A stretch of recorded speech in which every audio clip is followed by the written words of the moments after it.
mu kara mana karfin gwiwa sako muku shirye-shiryen mu ku danna mana wannan alama ta subscribe kana ku hada da karar sanarwa domin ta sanar da ku da zamu dawo zaɓe shi. Muhammad kudin nan da ka bada ajiya na dan ranci 20,000. Kai mun wayo kenan. Mutumin na aiki ciki. Ban ji ka ba. Zan samu rancen 50k. Ba kuɗi a account dina. Ni za ka yi rashin nasiha. Nayi. Allah ya taimaki Anti Zuli. A sama nake wallahi yau ba mutunci. To zan samu rancen 50,000 a wajen ki. Kai Alex kai ne kace kada a ranta min kuɗi bana biyan bashi ko? A'a. Na. Da na faffasa ma baki wallahi.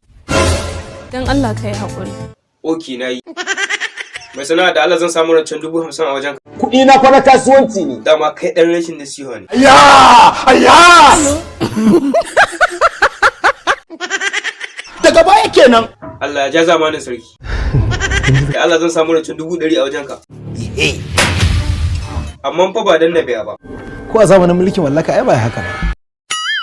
Haba kai ko sarki ya haka. Ai wuce nan wallahi. Dama kuɗin ka ai kowa ya san na swata ne. Ka san kalmar da ta rika fita daga bakinka.